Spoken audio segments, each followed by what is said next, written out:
meeting with the finance committee. It's on in the corner. We're watching. It's just a formality that we need to do before we adopt the budget. But that is the intention for today. We're going to try to make Jason and Tony available, but given the meeting's happening, but they'll be available throughout the day. But as far as business, the budget will be run today in both chambers. Not exactly sure what time we'll get that done, but there is some other business that we have in the House. Yeah? Well, don't stop talking about the budget. I figured I'd ask direct questions. Look, we're really proud of the document that came out. It's coming out on time, balanced, and makes investments in our municipalities through education, workforce development. There is the extension of what we know as the CRDA here in Hartford. It's now the Municipal Redevelopment Authority, available to other municipalities. I think it's been a shining success. It has. In the city of Hartford, so allowing other municipalities to get involved in that is something we're very excited about. But, you know, the pensions coming out, the pension contributions from the municipalities. We heard from the towns, we heard from the members. We were responsive and we removed that. But we held our ground with the pension and Social Security exemptions for our seniors moving forward. We really believe that was a promise we made to the voters. Our members went out and talked about it on the campaign trail. So while there was some pressure, because it is dollars that will be missing from the budget, to reconsider that, we never really wavered on that, and we ensured it was going to be in the final product. And we also avoided the temptation that other legislatures have done in the past, which is we are going to allow the rainy day fund to be $2 billion. I mean, you can't talk enough about that.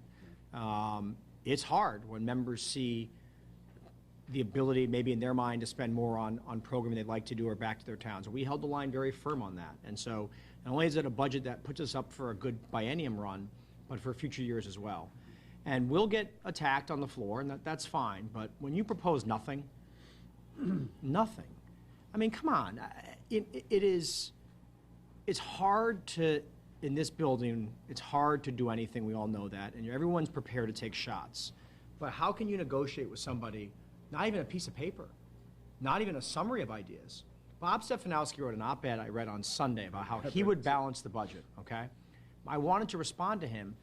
There wasn't a Republican budget, literally, anywhere. So how do you negotiate with that? So you can jab at us, you can poke at us, and I will just go back and say, you didn't even propose a budget. So if you say all these cuts are so easy, why didn't you list one? Here and now, with no public hearings, no vetting of documents, I'm sure today we will face an onslaught of amendments that solve all the budget problems. But also, some of the stuff, though, in your budget, it also did not see a public hearing. They did not see any vetting in public, like the car sales, the change the new car fee. Now, if you really go back, and I know it was Don't say 2 years. Let's go to this year. We were talking about getting rid of the sales tax exemption for your trade-in. Much different. That had a public hearing. The dealers cried. But that's not what this is. That's not tripling a fee. We're not tripling. Max, if you take the sales tax on the trade-in and back down to where we are now, it's a huge victory. So for the car dealers to now play victims, all of a sudden this is happening. What was on the table was the sales tax for the trade-ins. And they ran a very dishonest campaign talking about a double sales tax, which wasn't at all true. They were effective in getting it removed. Uptick in the trade-in allowance fee is all they got. They're very lucky. They should be very happy with what they have here. So you think it's fair to characterize this budget as being open and public, and it's been Absolutely. out Yeah. Yeah, Talk about some of the yeah. cuts.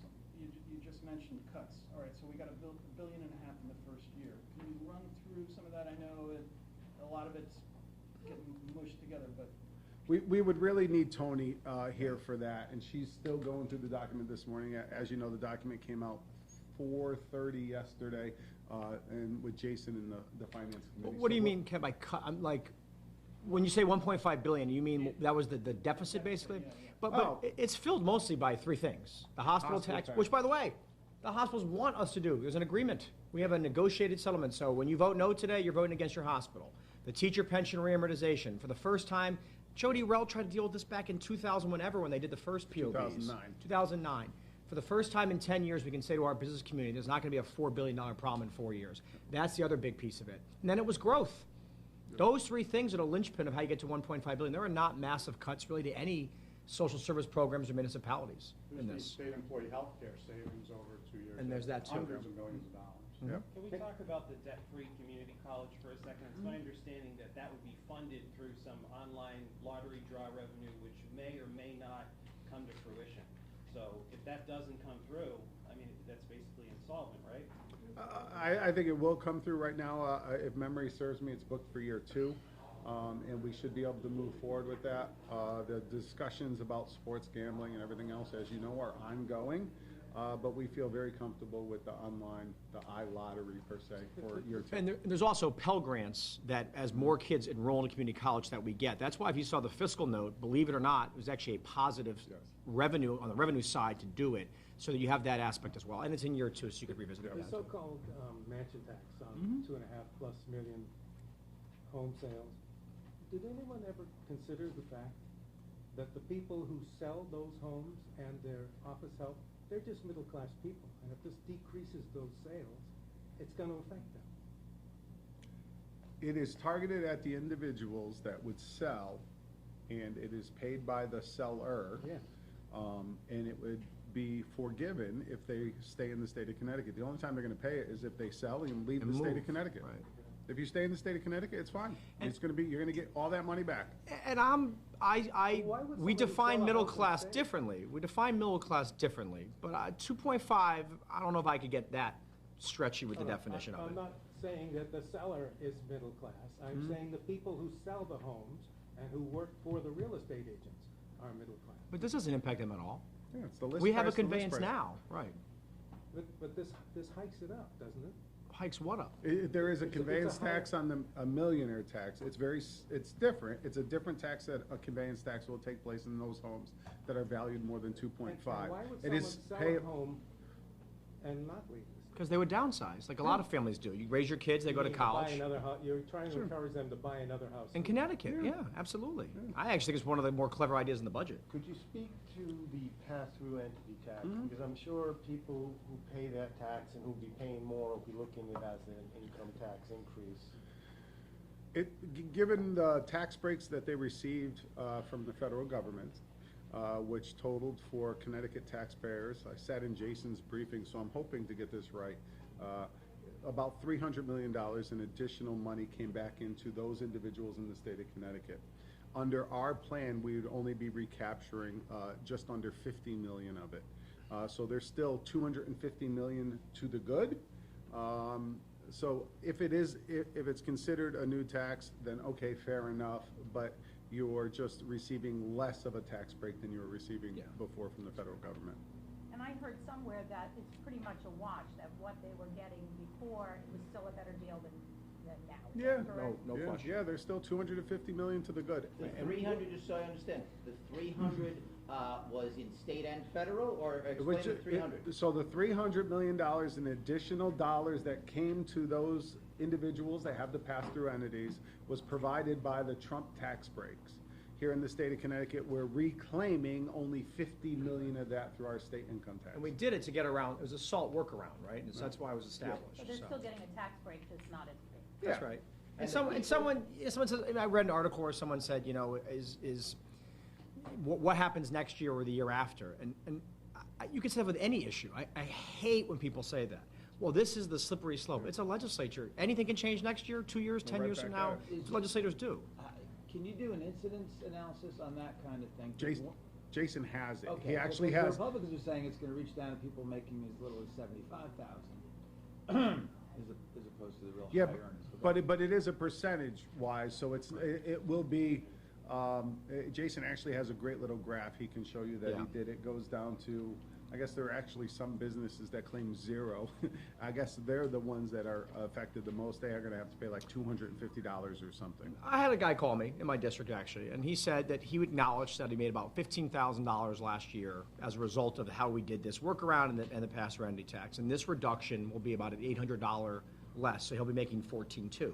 And I get it, you can argue about that, but that's our point, is that he's doing very well, and he acknowledged that, and he didn't want me to vote for it, but he acknowledged that he was doing up 14 too. The meals So, tax increase is just 1% more? 1%.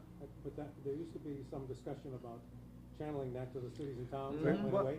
Well, so in part, what we're able to do, we always talked about it going to the towns Right. specifically to offset the effects of the teacher retirement for the municipalities to put into that. They fought really hard against it, again, said it was a slippery slope. So we did the same plan, except it's staying with us, and we're going to continue to pay the teacher's pension.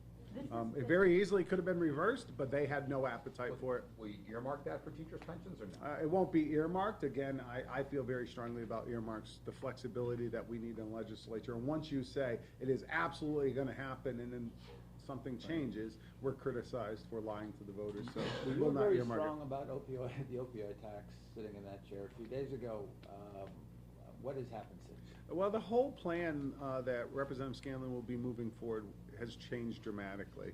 And there's a couple key portions of it that don't cost all that much, but reinsuring the Husky folks that were removed from the system a few years ago, putting them back on the rolls, we found other ways to pay for it, so it wasn't necessary anymore. and I don't mind saying when I can learn better too, I was equally, there. The palliative care part, got some emails and calls over the weekend, and I had not necessarily considered all of that and understood that point too, so.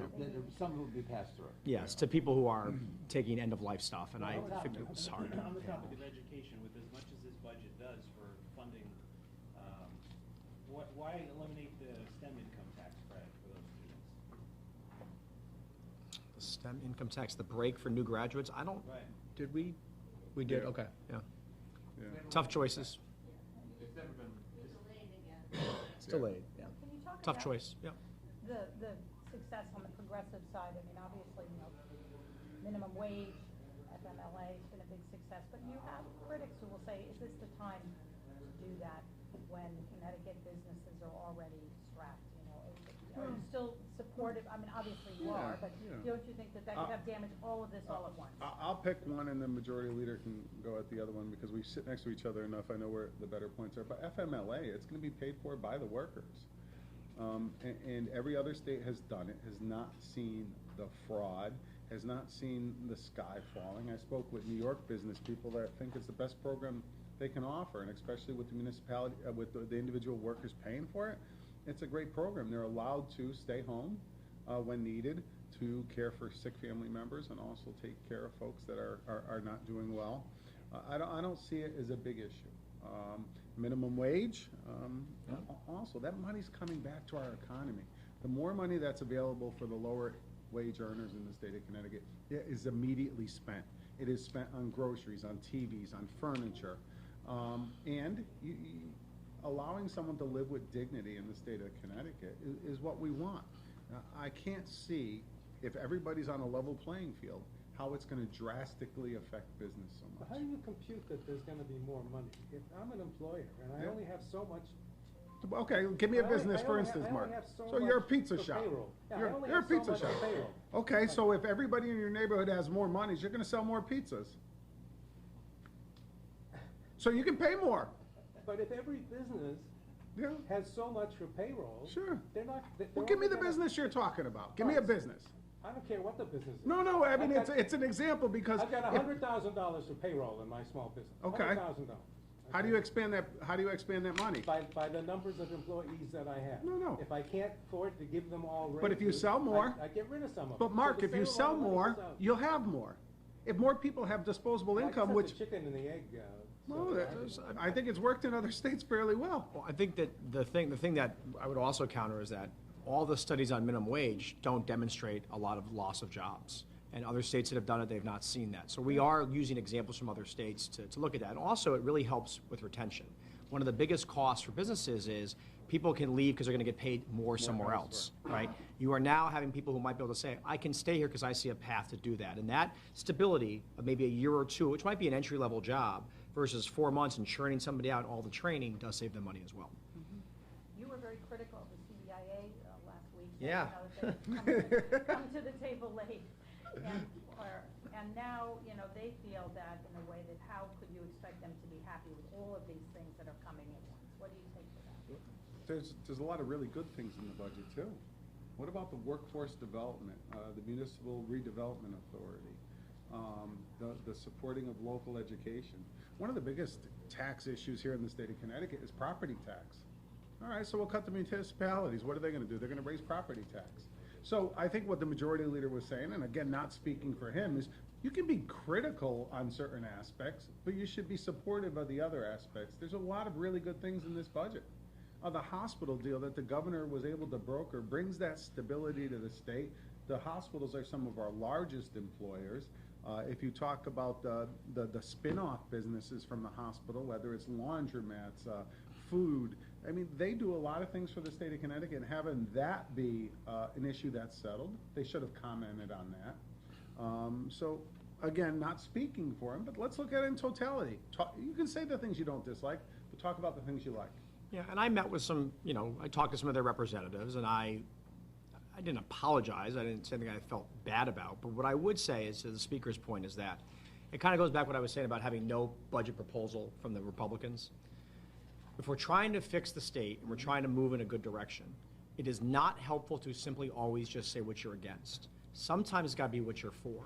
Or you got to get in the room, roll up your sleeves, and negotiate things. And this past week, I can think of 3 bills that we thought were going to take 12 hours to debate, right? And instead what happened was we got them worked out between Republicans and Democrats, amended to a point where they could move more quickly, and in some cases get bipartisan support. So if you just say no to everything, you're wasting a lot of people's time and money and resources. Have ideas on what you think could change things or move the budget forward. Then you can argue about what you disagreed on. But that's, I think, my big thing is I hate when people have no ideas, they just say no to everything. That's not leadership. But was there a sticking point in this budget for you? I'm just curious. I mean, was there ever a time when the governor proposed something you didn't agree with that? Thousands of them. Thousands of them. But that's how negotiations go. It's you have it with the Senate, you have it with your individual members. But what you try to do to be effective leaders is you try to find that balance, the balance between the 3 folks that will have to either bring votes or a signature to the table, and the members. I will tell you, there's 5, 6, 7, 8 things in this budget that I'm strongly opposed to. But I'm not going to talk about them. I'm going to talk about the overall document as a whole. And I gave in areas, the majority leader gave in areas, but it's a balance. And I think that's true for the governor's office, the Senate, and all of our members too. Once Is the the draft went out, third-party tax collection in there, and why is that? What is the benefit of that? The retailers say. It's that out. It's I out. don't believe it's in there now. It's out, completely out. Out. Okay. What are Thank you. what are the items that when the draft went out over the weekend, what are the items that you heard from your own members, raising, objections, or at least serious The same-day sales tax was one. The pass-through entity, they wanted to understand it Yep. more because they were getting questions. When we put the little graph out there to folks to where they saw what it looked like in the 300 millions and only recapturing 50 million, they felt more comfortable. This morning, it's the car dealers I know are reaching out to folks. And again, yeah, it's a balance. I get it. For them, it's a new fee, but it's drastically improved over all the other options that were on the table as it affected them. So we actually thought we were doing something that was helpful. But you see how that goes today. But those were a few. what I don't know about that I this- heard anything else. Have you? No, I mean, I'm pretty active on my phone. I expected to be last night, and I got not as many calls as I normally get, so. Well, what do you say to people out there who just see another round of tax increases coming at them?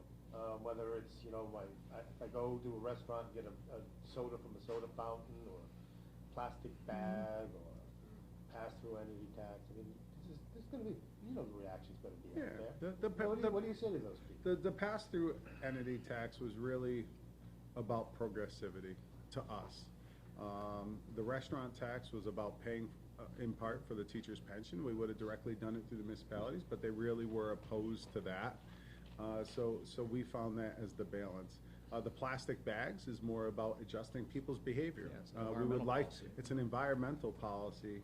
Yep. We actually expect it to have diminishing returns because more and more people are going to be doing the right things and either using compostable bags or bringing their own bags in. So those three in particular, and I understand what you're saying, Paul, it's not just those three, but they're bigger policy issues than just, quote, money grabs.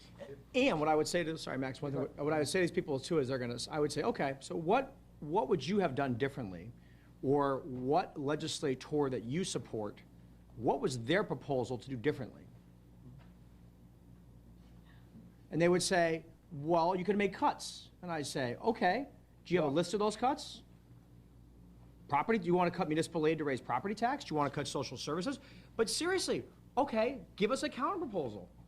That's where I think people are gonna, when people find out, I think, in the public, that there was no counter proposal, I think they'll be far angrier at that than people who actually sat down and got a budget done. Well, they're not really responsible for putting out a counter, but they're not under any constitutional obligation or legal obligation or even a No, political they're not. obligation Well, I to don't know put about a that, budget- but- To budget. You guys are in charge. I think And there's the a question is, moral why can't obligation. you guys cut? Why can't, I you know, think why there do is you a guys moral vote obligation. against Just invite them instead of into the the cuts? room. They were repeatedly. They were invited? Of course, the governor has said since January, open door policy, come in, I want to hear your ideas, let's talk about it. Every year they've produced a document. Yeah, They it's didn't, true. they did That's not, true. why did they not take a pass? Maybe the public, when they voted in a gubernatorial race that a lot of people thought a Democrat would have a hard time winning, said, you're gonna repeal the income tax and you're gonna cut $1 billion. Well, that's not ever gonna happen. It's not true and it's laughable. So I'm not voting for you because it's unrealistic and it's not leadership. On the 1%, following up a little bit on Paul, Yeah. on the beverage tax, that's hitting them all, just Prepared distillers, food, beer, all prepared yeah. food. Do you think that's gonna change any behaviors, or is that just a way to raise money? No, really, the prepared food tax was to offset what we saw in the rising teacher Right, so it's not gonna pension. change, so in other words, it's not gonna change any behaviors? No. People aren't gonna have fewer sugary drinks as a result of that, less beer because Well, of that? it's not just beer and sugar, it's buying a chicken It's everything. sandwich. It's Yeah, everything. it's everything. They're gonna have less No. fast food, and those people might be on Medicaid. It's all gonna that it's gonna put us on an equal playing field with all the states around us that currently do it, and it helps us pay for something that neither Representative Ritter or I have any responsibility for, but many other leaders in this chamber, in the chamber upstairs in the governor's office, kicked the can down the road, and we're finally trying to deal with. And the thought was just, Max, on that many states, as you know, have the local levy, whether it's county or Yeah. whatever, right? And so we said we could do that and give it to the towns, and some towns do really well. The cities, Glastonbury, West Hartford would do great, but then the other towns, some of the small towns don't do well, and they got pushed out, and that was kind of negotiation, Yeah. so, And, yeah. and the 10% increase in the excise tax on alcoholic beverages Mhm. is at the retail level. Is that right? I'm looking- Not at the wholesale level? I mean, does that affect? Excise Is it at the tax, retail level? or at the When you go to the wholesale. package store and buy something? Will you be spending more for alcohol? I believe yes. I think it's at the wholesale level. It's at the Yes. wholesale level, Yes. so it'll affect bars Is and. beer exempt? Restaurants as well. Yeah, and beer is exempt. And beer is exempt. So it's not the Yes. retail. Yeah. It's a spirit. So Sam Summer is exempt from the, And Say it again, Maureen? Like a bottle of wine is 7 cents. Yeah. 7 Thank you. cents more. 7 cents more. yes, Oh, so it is wine and spirits. yes, not beer. So are we done with How about a year bottle after of year bourbon? of deficit? Bourbon is 50 to 54 cents. I would love to say yes. Are we what? Are we done with year after year of deficits? Yeah, I would love to say yes, and if we do the economic development the right way and the workforce development, I think we'll continue on our current path. Yeah. But we always have to watch out for issues out of our control. If we really hit a recession or a depression, there's certain things we can't do here in the state of Connecticut.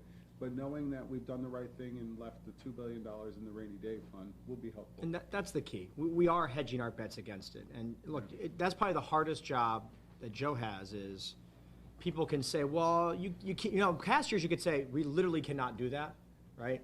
This year you could have done some stuff. And that's where the speaker had a decision to make. He got to draw on the line and done what maybe other people have done in the past and said, well, someone will figure it out in 3 years. And that $2 billion, which by the way, in the biennium, the projection, my understanding is it might be as high as 2.6 after another year and a half, that's a big deal. So is that your major selling point to business, that with getting rid of the teacher pension cliff and this, you're selling what, stability? Yes. Yeah. I think that's right, yeah. Yeah, I would And the hospitals. I mean, we had the Attorney General in here, right? He misses us, by the way. And he comes in here and So he he says. I don't believe that. and he says, look, I don't know what happens, but you have exposure here of north of $1 billion potentially. It was scary stuff. So those three things, I think, are really a big linchpin of this That's budget. because you've renegotiated. Big the Well, linchpin of the budget. So Is that the right term? They, yeah, so it's an all-encompassing settlement that the governor and his staff have put together, which was a lot of hard work. But it alleviates claims going back to 2012 that could have resulted in a bill of $2 to $6 billion. And it puts the stability in the phase out over the next X amount of years. I don't want to comment on that. I know it's still pending some approval. Right. But it brings that stability for the hospitals. So when's the toll session? Toll session, I will tell you, I don't know if you've all seen Governor Lamont mad or not before, but he was very upset Saturday with the fact that we have not finished the work as it comes to transportation. And he wasn't just saying tolls. He was saying whatever the answer is, it has to happen. It affects our economic development here in our state. It affects safety here in the state. And I'm not letting you off the hook. So I would imagine, and this, I think he almost said it, but he didn't come out and say it. He's gonna demand that we get back in here and finish our jobs and come up with a solution. He was very, very angry. Next week? I don't know. You should ask him. He was, again, I've known Ned a long time, going back to 2006. I've never seen him as angry as he was on Saturday about that. Very happy about many other things. But when the subject turned to that, the meeting became incredibly uncomfortable. Did he comment on the Senate not being in on Saturday? No, he didn't. He just, it really was, this is where we're at. And the Senate leadership was around. Yeah. I know a lot of You the. guys- is that what- the did you guys Senate. meet Saturday, or did you No, stop we by? didn't meet with, it was a lot by emails and doing that, Well, but how did- individual how did he senators. convey his anger? Did you No, it talk- was directly with me. I phone stopped, call? no, I went over there. I'm sorry, I misunderstood. Yeah, I stopped over there to talk about a couple other issues. With the And then, resident? no, he was here. Oh, he was here on Yeah, he was Is- here Saturday morning. Is the frustration with you personally and you personally, or is it with the institutions and the way they operate? I think his exact terms were, you all need to do your jobs. You were elected to solve problems facing the state, and this is a problem What'd you facing say the to state. That sounds like him. I said, yes, Governor. All right, we better wrap it up and do our jobs. Yeah, there you go. Oh, I see what you did there, Larry. I see what you did there, Larry. At 11:55 or whatever Wednesday night, you will call yourselves back? I don't think we'll need to, Well, yeah. and it's not something we're gonna do for transportation. I would talk to the governor. So he's gonna call. I don't, he was very upset. But we reserve the right, if we need to do that. Right. Yes, we do. All right, thanks for your Be time. careful, don't trip on this, Careful. Representative Ritter to your left. You're giddy right now. There's something cute about it, and there's something a little, like, almost annoying about it.